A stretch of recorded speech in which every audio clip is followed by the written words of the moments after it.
Après l'outil pinceau, on a l'outil pinceau remplacement de couleur. Donc ce que l'on va faire, c'est qu'on va plutôt ouvrir une image, là en l'occurrence, je vais faire fichier, ouvrir.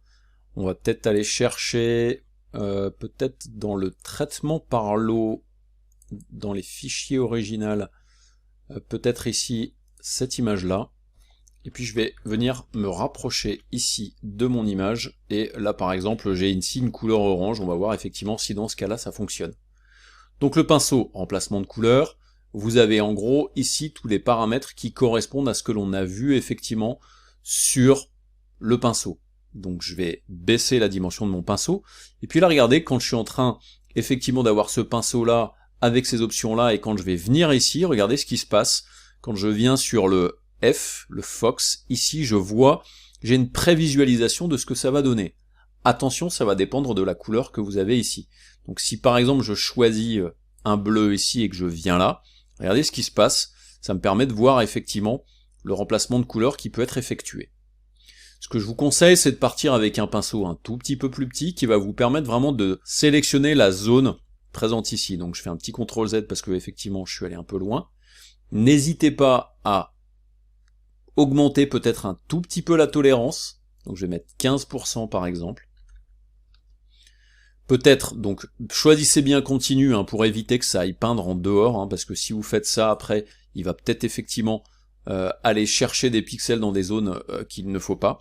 Donc on reste effectivement avec cette option continu cochée. Vous pouvez lui demander de faire un échantillonnage en continu qui va permettre d'améliorer un petit peu ça, et là du coup regardez, je clique, je maintiens cliquer par contre.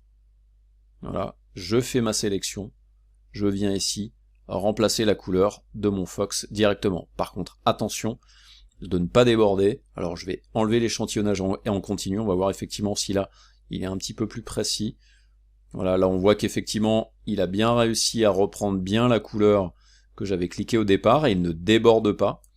Là, je vais revenir sur celle-là et peut-être, voilà, améliorer peut-être un petit peu ça dans cette zone-là. Ok, venir sur celle-ci et cliquer, et là je peux arriver à remplacer. Alors attention, ça c'est vraiment un outil qu'on va utiliser dans certains cas. Moi c'est assez rare que j'utilise cette technique là. En règle générale, je vais plutôt créer un tracé, faire une sélection qui va être relativement proche de ce que j'ai besoin de remplacer comme couleur. Donc je fais jamais comme ça parce que le problème c'est que c'est destructif. Je vais plutôt effectivement créer une nouvelle, un nouveau calque. Je vais par exemple venir, je peux venir effectivement avec mon pinceau de sélection à main levée, par exemple, ou alors carrément je peux venir, le plus souvent d'ailleurs c'est avec l'outil plume, et avec mon outil plume, je vais, vous le voyez, faire une sélection, venir ici, faire ma sélection ici, je vais éviter de mettre un remplissage, comme ça au moins je verrai un petit peu mieux ce que je fais ma sélection comme ça, à l'aide de mon tracé. Bon, après, je peux continuer, pour ceux qui n'ont pas suivi le chapitre sur les sélections et les outils vectoriels, n'hésitez pas à vous y référer. Donc je fais mes sélections dans ce genre-là, je peux intervenir effectivement sur mes traits. Donc je vais pas le faire en entier, je vous le montre juste rapidement.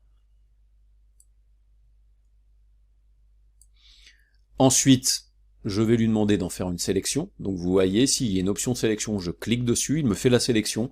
Là j'ai mon calque supplémentaire, je choisis une couleur, je prends par exemple le pot de peinture, et je viens cliquer pour créer ma couleur, je fais CTRL D.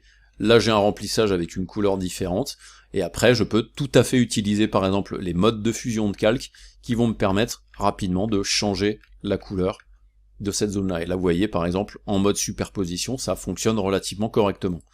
Donc ce pinceau de remplacement de couleur peut effectivement être pratique dans certains cas. Pour des rendus un petit peu plus professionnels, je vous le déconseille, utilisez plutôt effectivement la technique du tracé.